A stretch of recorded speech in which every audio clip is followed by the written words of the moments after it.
Did you know that there are over 3 million different special editions of the current generation Porsche 911? Okay, that's a little bit of an exaggeration, but it certainly seems that way some days. And so when Porsche decided to introduce yet one more this year's LA Auto Show, the 911 Carrera T, I was a little bit skeptical that it was actually something that was going to extend the range in any meaningful way. Porsche gave me a set of keys, and we're up here on the Angeles Crest Highway to find out. So we're running out of daylight. Let's hop in the driver's seat and take it for a spin. Chasing cars, honest reviews of your next car. Brought to you by Budget Direct. The original Carrera was released in 1968, the same year that Vic Elford ran one at the Monte Carlo Rally and won. Porsche resurrected the pared-back flavor of the Carrera in the last generation, and now it's back for the current generation, the 992.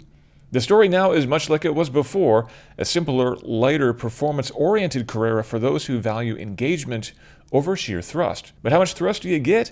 Well, the Carrera T is rated for 283 kilowatts with 450 newton-meters of torque from the 3-liter turbocharged flat six.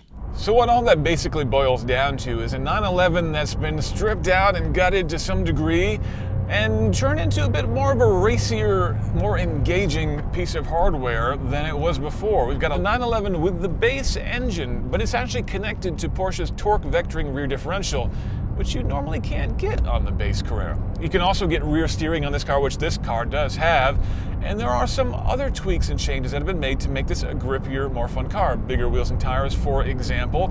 We've got thinner glass to make the car lighter. Porsche didn't stop there. They also stripped out a lot of the sound deadening material, so you can hear that flat six a lot better than normal.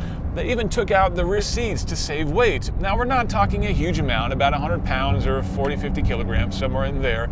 And on a car that weighs somewhere in excess of 3,100, 3,200 pounds, or again, about 1,500 kilograms, that's not a huge savings. But believe it or not, all those factors combined create a car that feels a lot more engaging than the 911 normally does. You've got a lot of the racier bits that you normally have to spend a lot more money to get in a 911 that's relatively attainable, and it's so much more fun to drive. Even just the short shift kit on the 7-speed manual transmission, which by the way is the default configuration, makes this car feel so much more engaging. We've got the Alcantara steering wheel, carbon fiber bucket seats that are hugging me like a glove, and I'm having a really good time in this thing.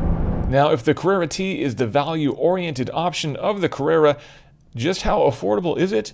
Well, I'm sorry to say I don't have Australian pricing yet, but in the US it'll start at $116,000 American. That's about $15,000 more than a base Carrera, or roughly a 15% increase.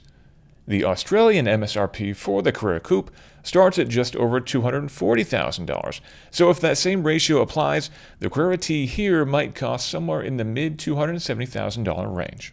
All right, the sun's gone down, the traffic has gone home, and I've had a little bit more time to enjoy this Carrera T, and I am really falling in love with it, I gotta say. The changes that Porsche has made, even just the short shift kit, really makes this car feel a lot more engaging than the base 911 or even the Carrera S. It's got all the options that anyone interested in sports driving would want, especially these bucket seats, which really feel fantastic when you're out here in the corners. It looks good, it sounds good, and if I were in the market for spending $110,000+ in the US here on a Carrera, this is the one that I would go for. It is so much more engaging, so much more fun, it sounds so good. It's got all the options that I would want to. This is the perfect car for me, and so if you'll excuse me, I've got a little bit more time before I gotta hand the keys back on this one, and I'm gonna enjoy it.